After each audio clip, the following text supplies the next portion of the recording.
महाराष्ट्र में सियासी संकट, शिवसेना ने भाजपा पर कसा तंज, कहा 11 दिन के बाद मुंबई लौटेंगे बाकी विधायक।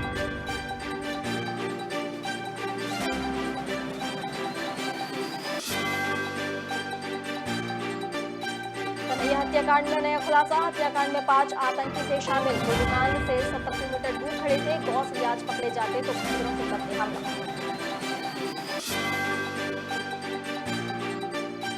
मुख्यमंत्री शिवराज का सिंगरौली दौरा रद्द, प्लेन में हुई तकनीकी खराबी। अब 3 जुलाई को सिंगरौली में करेंगे रोड शो और सभाएं।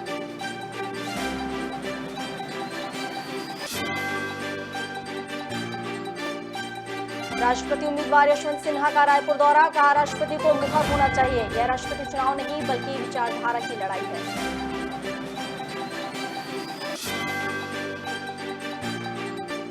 और आप नेता आतिशी ने बीजेपी पर साधा निशाना, कहा पूरे प्रदेश में गंदगी का अंबार, हर जगह कूड़े से होता है स्वागत।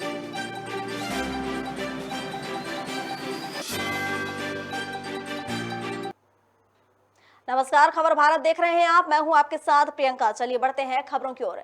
कांग्रेस से वार्ड क्रमांक 33 के प्रत्याशी अमित शर्मा ने खबर भारत से एक्सक्लूसिव चर्चा की, जिसमें उन्होंने बताया कि मेरा यह चौथा चुनाव है। इसके पहले चुनाव में भी 3 चुनाव मैंने किए हैं, जिसमें जनता का आशीर्वाद मुझे मिला है और मैंने ईमानदारी से जनता के कर्तव्यों का निर्वहन किया है।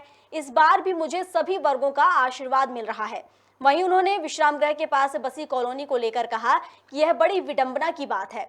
विधायकों के विश्राम गृह आगे हैं, मंत्रियों के बंगले आगे हैं, लेकिन उनके घरों में काम करने वाले लोगों के घरों की छतों से पानी टपकता है। नारियलखेड़ा में सीएम शिवराज के बयान पर कहा कि मुख्यमंत्री जी को आकर घोषणा करने की आदत बनी हुई है। इसके साथ ही परिषद के बारे में भी उन्होंने चर्चा की। मैं तो ये कहना चाहता हूं कि एक बार आप विश्वास करिए, और मैं अकेला वोट नहीं मांगना चाहता। जो आसपास माताएं बहनें रह रही हैं, बहुत सारे लोग रहते हैं, कम लोग आए, हो सकता है कि कहीं किसी का काम हो। मैं आपका सर झुकने नहीं दूंगा। मेरी एक एक बहन को आपको मेरे लिए वोट मांगना है। मैं दीदी वाकई में आपके आंख में आंख डालकर पैर छू के कहना चाहता हूं, मैं आपको काम करके। वार्ड क्रमांक 33 से कांग्रेस के प्रत्याशी अमित शर्मा हमारे साथ मौजूद, उनसे चर्चा करेंगे। अमित जी, चुनाव का काफी लंबा समय निकल चुका है, बहुत ही कम समय बचा है। क्या जनता की डिमांड है और आपने क्या महसूस किया वार्ड नंबर 31 के बाद अब वार्ड नंबर 33 में? देखिए, मेरा ये चौथा चुनाव है। पहले 3 चुनावों में भी जनता ने मुझे आशीर्वाद दिया है और मैंने ईमानदारी से उनका अपने कर्तव्यों का निर्वहन करके विकास किया है। वही संकल्प लेके मैं वार्ड 33 में आया हूँ। लगातार मुझे महिलाओं का, नौजवान साथियों का, अपनी बहनों का, अपने दादा दादी, नाना नानी, बुजुर्गों का मुझे आशीर्वाद मिल रहा है। मैं ये संकल्प के साथ कहना चाहता हूँ, ये लड़ाई, ये पार्षद का चुनाव घर के सामने सड़क का होता है। घर के सामने नाली बनी है कि नहीं, घर के सामने का कचरा उठा है कि नहीं, घर के सामने जो जगह पड़ी है उसमें बच्चों के खेलने की व्यवस्था है कि नहीं, लाइट प्रॉपर महिलाओं की सुरक्षा की दृष्टि से लगी है कि नहीं, इन सब बातों को ध्यान में रखकर मेरा ये चुनाव एक जन सेवक के नाते मैं संकल्प लेकर यहाँ से जाता हूँ। महिलाओं की बैठक ले रहा हूँ, उनकी बात सुन रहा हूँ, उनकी समस्या सुन रहा हूँ और अपनी बात बता रहा हूँ विकास की। निश्चित तौर पे मुझे विश्वास है वार्ड नंबर 33 से पार्षद के तौर पर, अपने बेटे के तौर पर यहाँ की जनता मुझे चुनेगी और महापौर के तौर पर विभा पटेल को चुनेगी। अगर देखा जाए तो ये जो एरिया है वो कहीं ना कहीं उन विधायकों का क्षेत्र है जो जहाँ पर आकर निवास करते हैं, यहाँ रुकते हैं, या विधानसभा सत्र के दौरान भी हमने देखा है। तो आखिर इतने बड़ी राजधानी भोपाल में, और जबकि पूरे देश, पूरे प्रदेश के विधायक यहाँ आते, और इस कॉलोनी को क्यों अछूता छोड़ दिया गया? देखिए, बड़ी विडंबना की बात है। आपका सवाल बहुत सही है। विधायकों के विश्राम गृह आगे हैं, मंत्रियों के बंगले आगे हैं, जस्ट उनके घरों में काम करने वालों के घर ऐसे हैं कि जिनका घर छत से पानी से चूता है। आज थोड़ी बारिश हो गई है, मेरी बहन वीडियो दिखा रही थी कि किस एक महिला के घर में पानी घुस गया। कैसे उनके सामान, क्या स्थिति होगी, खाने की चीज़ें बह जाती हैं। लेकिन आज उनके पास ये भी चीज़ नहीं है, नाली की व्यवस्था नहीं है, सड़क की व्यवस्था नहीं है, लाइट की व्यवस्था नहीं है। मैं समझता हूँ इन मूलभूत सुविधाओं के लिए जिसका निर्वाचन पार्षद का होता है, उसका नैतिक दायित्व मैं पूरा करूंगा और संकल्प लेके यहाँ माताओं बहनों के पैर छू के यहाँ से जा रहा हूँ। जहाँ मैं मुलाकात कर रहा हूँ उनसे कह रहा हूँ कि आपको मेरी बात सुननी है और आप मुझे अपनी समस्या बताइए, ताकि 6 तारीख को वोट देने के बाद जब 17 तारीख को जीत का परिणाम आएगा तो उसके बाद जिम्मेदारी मेरी होगी। लेकिन अमित जी, एक सबसे बड़ा सवाल निकल के आता है। आज खुद प्रदेश के मुख्यमंत्री हैं शिवराज सिंह चौहान आज दौरे पे थे, नारियल खेड़े दौरे पे। उन्होंने खुद मंच से इस बात को कहा है कि जहां पर कांग्रेस के जो पार्षद हैं वहां पर विकास बिल्कुल ही नहीं हुआ। तो क्या मानते, क्योंकि इसके पहले भी हमने देखा प्रदेश में 15 साल जो है कहीं ना कहीं भारतीय जनता पार्टी की लगातार सरकार है, 15 माह आपकी भी सरकार थी। देखिए, ये जो आप जगह देख रहे हैं, आप देख लीजिए घरों की क्या स्थिति है। मेरा तो ये संकल्प है, पिछले बार जब पार्षद के चुनाव हुए थे तो मुख्यमंत्री जी वल्लभ भवन से निकलकर यहाँ आए थे ऊपर वल्लभ भवन, और एक बार नहीं 3 बार आए थे। जब विधायक के चुनाव हुए थे मुख्यमंत्री जी फिर दोबारा 3 बार आए थे। मुख्यमंत्री जी को तो आकर घोषणा करने की आदत बनी हुई है। मेरी तो लड़ाई जीतने के बाद जो जहाँ रह रहा है उसके मकान में उसकी पक्की छत और रजिस्ट्री की लड़ाई होगी, जो सरकार के खिलाफ मैं लड़ाई लड़ूंगा। और मैं अकेला नहीं होऊंगा उस लड़ाई में। यहाँ रहने वालों के घर पर वो खुद की छत डाल सकें, इस खुद के बच्चों के नाम रजिस्ट्री कर सकें, इसकी लड़ाई वैसी लड़ूंगा जैसे मैंने स्मार्ट सिटी के खिलाफ लड़ाई लड़ी। आखिरी सवाल है मेरा आपसे, अगर हम देखें कि परिषद की अगर जो बात निकल के आ रही है, हालांकि विभा पटेल का जो सीधा मुकाबला है वो कहीं ना कहीं मालती राय के साथ, और भाजपा सत्ता और संगठन का मिलकर समावेश करती है, कैसे देखते हैं पूरे चुनाव को आप? देखिए, सत्ता और संगठन तो भोपाल की जनता ने पहले भी दिखाया। ये भोपाल की जनता है कि सुनील सूद को चुन के भेजा था। ये वही भोपाल की जनता है जो एक बार जो हमारी कांग्रेस की प्रत्याशी है उन्हें महापौर बना के भेजा था। ये वही जनता है जो ज़्यादा घबराओगे तो परिवर्तन और बदलाव करके बता देगी। अब जनता परिवर्तन चाह रही है, अब जनता काम चाह रही है, अब व्यक्ति नहीं। बहुत समय चला गया जब लोग आके बड़ी बड़ी बात कर भाषण देकर निकल जाते थे। अब तो मुख्यमंत्री जी, अब तो बारी कांग्रेस की है। अब तो बात नहीं आ रही, अब तो कांग्रेस की परिषद आ रही है, कांग्रेस के पार्षद आ रहे हैं और कांग्रेस की महापौर आ रही है। तो ये थे अमित शर्मा, जिनका साफ तौर पर कहना है कि जनता परिवर्तन की मांग कर रही है और लगातार परिवर्तन के लिए कांग्रेस को वोट देगी। कैमरा पर्सन मुकेश के साथ प्रदीप तलरेजा, खबर भारत। बड़ी खबर महाराष्ट्र से, जहां पर महाराष्ट्र की सियासत में भूचाल मचा हुआ है, जहां सत्ता खोने पर शिवसेना ने अपने मुखपत्र सामना में भाजपा पर तंज कसा है। शिवसेना ने लिखा कि भाजपा के लोग बड़े मन और छोटे मन की बात कर रहे हैं, लेकिन अटल जी कह गए हैं कि टूटे मन से कोई खड़ा नहीं होता। साथ ही शिवसेना ने चेतावनी दी है कि सरकार सही तरीके से काम करे, क्योंकि यह शिवराय का महाराष्ट्र नहीं, धृतराष्ट्र का महाराष्ट्र है। वहीं कहा, 11 दिन बाद सूरत, गुवाहाटी और गोवा घूम चुके शिवसेना की बागी विधायक शनिवार को मुंबई लौटेंगे।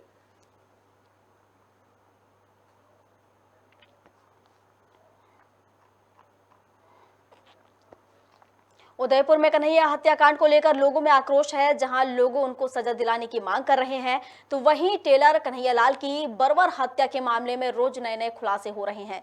पुलिस को जांच में पता चला है कि इस हत्याकांड में मोहम्मद रियाज और गौस मोहम्मद के अलावा उनके 3 और साथी शामिल थे। इसमें से मोहसिन खान और आसिफ हुसैन को पुलिस ने गिरफ्तार कर लिया है और तीसरे आतंकी की तलाश जारी है। पुलिस की जांच में यह भी खुलासा हुआ है कि अगर हमले के दौरान रियाज और गौस अगर पकड़े जाते तो ये दोनों उन्हें बचाने के लिए तलवार खंजरों से हमला कर देते।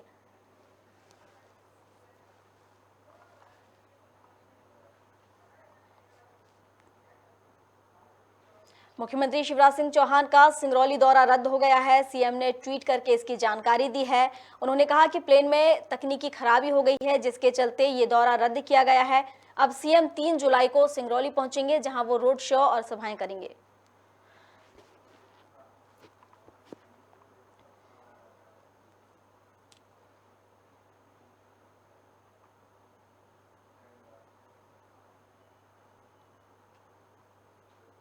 राष्ट्रपति पद के उम्मीदवार यशवंत सिन्हा ने रायपुर दौरा किया। सिन्हा ने कहा कि राष्ट्रपति को मुखर होना चाहिए। अग्निपथ योजना आनन फानन में लाई गई योजना है।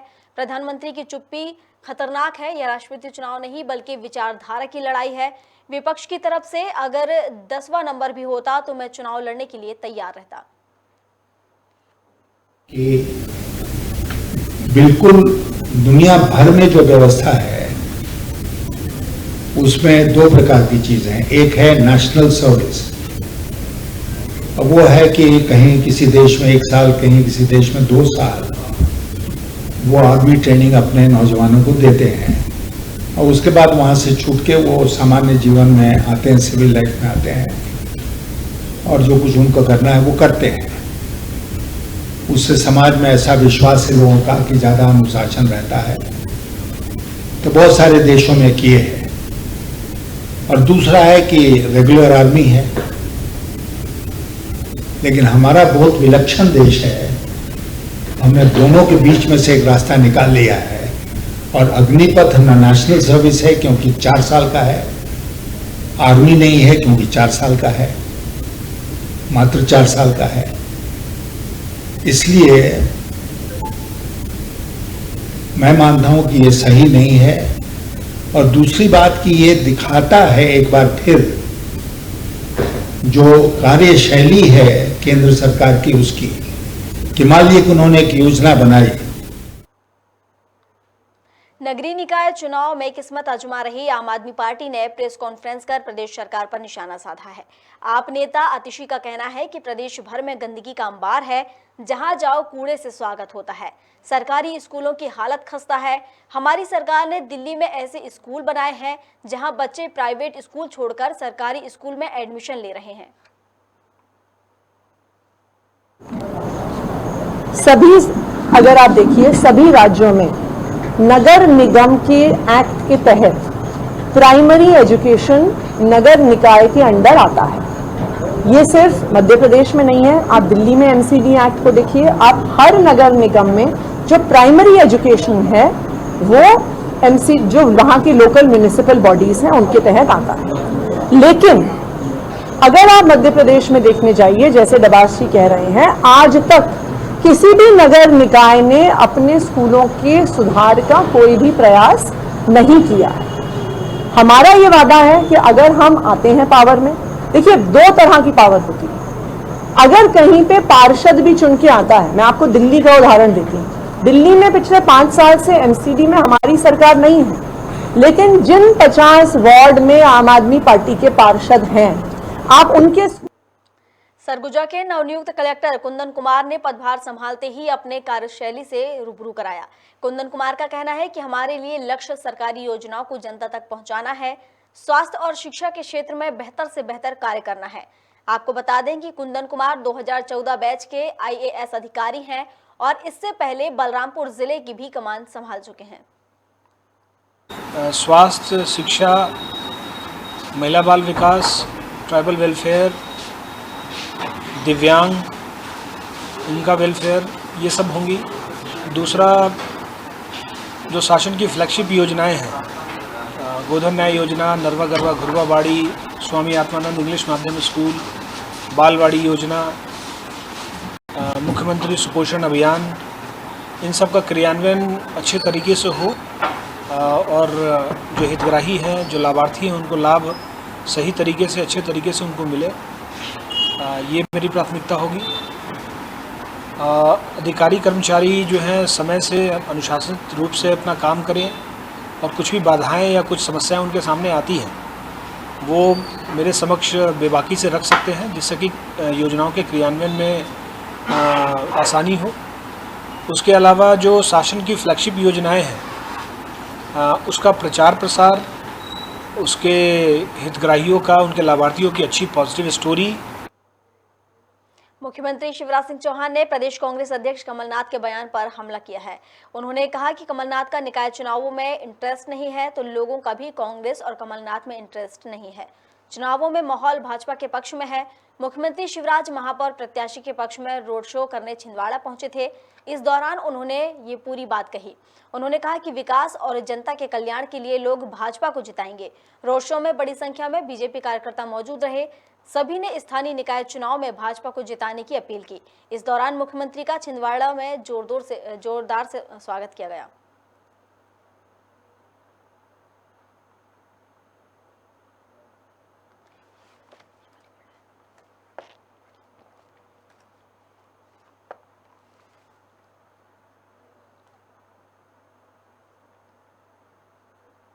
नगरीय निकाय चुनाव को लेकर सीएम शिवराज का बम्पर प्रचार जारी है। इसी कड़ी में शिवराज ने भोपाल की जनता को संबोधित करते हुए कई बड़ी घोषणाएं की हैं। सीएम ने कहा कि सरकार नगरों के विकास के लिए 21,000 करोड़ खर्च करने वाली है। बिजली पानी जैसी सुविधाएं हर घर को मिलेगी। जैसे हमने इंदौर को कचरा मुक्त शहर बनाया है, वैसे ही भोपाल को भी बनाएंगे। मुख्यमंत्री उद्यमी योजना के अंतर्गत मध्य प्रदेश के बेटे बेटियों को उद्योगपति बनाने के लिए पैसा भी देंगे। मिशन नगरोदय हमने शुरू किया। 21,000 करोड़ रुपया हम नगरों के विकास पे आने वाले समय में खर्च करने वाले हैं। 21,000 करोड़ रुपया। शहर की सड़कें, शहर में जल निकासी की व्यवस्था, शहर में सीवेज का सिस्टम, शहर में शुद्ध पेयजल हर घर को मिले, शहर में सुगम यातायात की व्यवस्था, शहर में कचरे का निष्पादन, शहर में सॉलिड वेस्ट मैनेजमेंट, शहर का बेहतर ट्रैफिक सिस्टम और जो शहर का कचरा है उसको रीयूज करके, जैसे हम इंदौर में सीएनजी बना रहे हैं, कचरे से गैस बना रहे हैं और गैस गाड़ियों में डल के गाड़ियां चला रही है, पर्यावरण बचा रही है, वो हम हर शहर में करेंगे। भारतीय जनता पार्टी महापौर पद के प्रत्याशी डॉक्टर जितेंद्र जामदार एवं पार्षद प्रत्याशियों के समर्थन में प्रदेश के मुख्यमंत्री शिवराज सिंह चौहान ने शहर की पूर्व, उत्तर एवं पश्चिम विधानसभाओं में रोड शो किया। रोड शो में मुख्यमंत्री ने जबलपुर की जनता से अपील करते हुए कहा कि विकास की कड़ी में एक और माला पिरोते हुए नगर निगम के महापौर पद के प्रत्याशी डॉक्टर जितेंद्र जामदार और जबलपुर के सभी वार्डों के पार्षद प्रत्याशियों को विजय बनाएं। सीएम ने ग्वारी घाटी में नर्मदा नदी पहुंचकर पूजा अर्चना की और रोड शो का समापन किया। वहीं मीडिया से बात करते हुए कहा कि मैंने मीडिया और सोशल मीडिया में सुना है कि कमलनाथ जी ने कहा है कि उन्हें नगर निगम चुनाव से कोई मतलब नहीं है। अगर मतलब नहीं है तो मैं पूछना चाहता हूं कि कमलनाथ जबलपुर क्यों आए थे।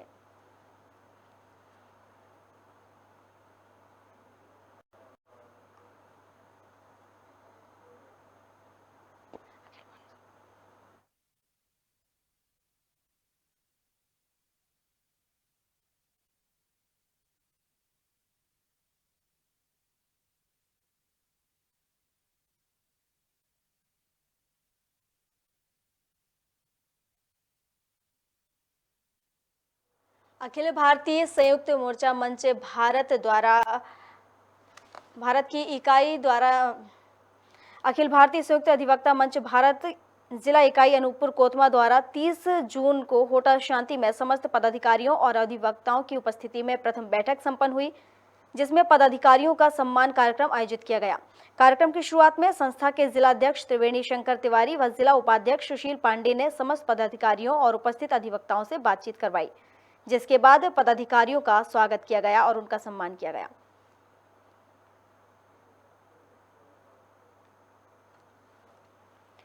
अधिवक्ता संघ की बैठक रही, क्या विशेष रहा, किस प्रयोजन को लेकर बैठक किया गया? ये संयुक्त अधिवक्ता मंच जिला इकाई अनूपपुर जिला का प्रथम सामान्य बैठक आयोजित किया गया था। इसमें सभी मंच के पदाधिकारी और साथी अधिवक्ता उपस्थित हुए और उनके मध्य आपसी चर्चा हुई और जो प्रमाण पत्र भोपाल से माननीय राष्ट्रीय अध्यक्ष चंद्र कुमार बलेचा जी के द्वारा हमें प्रदत्त किए गए थे, उसका वितरण किया गया। और महत्वपूर्ण विषय प्रोटेक्शन एक्ट के संबंध में जो वकीलों पर लगातार बढ़ते हुए अत्याचार को रोकने के लिए सरकार से जो हमारे मंच ने और मंच के माननीय राष्ट्रीय अध्यक्ष ने हमेशा से मांग करते रहे हैं कि प्रोटेक्शन एक्ट लागू किया जाए, तो हम सभी अधिवक्ता साथियों के साथ वही मांग करते हैं कि अधिवक्ताओं के ऊपर होने वाले लगातार अत्याचार से उन्हें बचाने के लिए और ईमानदारी से वो अपने पैसे पर काम कर सके, उसके लिए प्रोटेक्शन एक्ट लागू किया जाना अत्यंत आवश्यक है, जिसको हम लोग उसकी मांग करते हैं और सरकार से भी मांग करते हैं कि अतिशीघ्र प्रोटेक्शन एक्ट अधिवक्ताओं के लिए लागू किया जाए। ये अधिवक्ता संघ की बैठक रही, क्या महत्वपूर्ण विषय रहा? ये अखिल भारतीय संयुक्त अधिवक्ता मंच की बैठक आज संपन्न हुई, जिसमें संगठन को मजबूती प्रदान करने के लिए और सारे अधिवक्ताओं को सुरक्षा की दृष्टि से सरकार के समक्ष अपनी मांग को रखने के लिए हम सब अधिवक्ता मंच के पदाधिकारीगण एकत्रित होकर प्रोटेक्शन एक्ट लागू कराने के लिए विस्तृत चर्चा किए और सरकार से इस मंच के माध्यम से सरकार से हम मांग करते हैं कि अधिवक्ताओं के ऊपर जो भी अत्याचार और अन्याय हो रहा है उसकी अधिवक्ताओं की सुरक्षा के लिए सरकार तत्काल प्रोटेक्शन एक्ट लागू करे। इसी उद्देश्य से हमारी बैठक संपन्न हुई। सरगुजा जिले में 28 तारीख को एक 1.5 साल का बच्चा लापता हो गया था, जिसकी शिकायत परिजनों ने 29 तारीख को केदमा चौकी में कराई थी। बता दें कि घटना के वक्त बच्चे की मां जंगली पिट्ठू बीनने गई थी और बच्चा घर में था। जब मां घर से बाहर निकली तो बच्चा भी मां के पीछे निकल पड़ा, लेकिन बच्चा वापस घर नहीं लौटा और ग्रामीणों की मदद से पुलिस ने बच्ची की तलाश शुरू की, लेकिन बच्चा नहीं मिल पाया।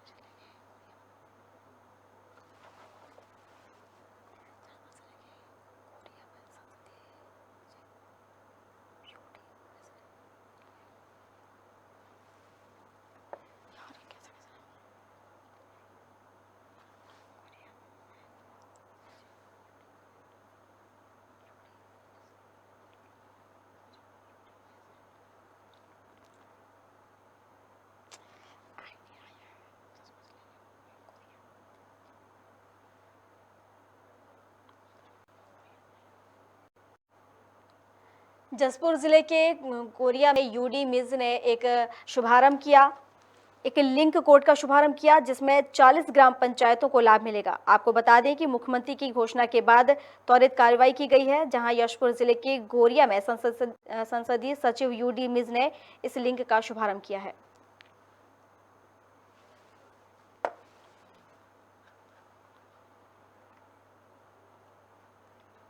खबर भारत में खबरों का सिलसिला लगातार जारी है। अधिक अपडेट्स के लिए आप बने रहिए हमारे साथ और देखते रहिए खबर भारत। नमस्कार।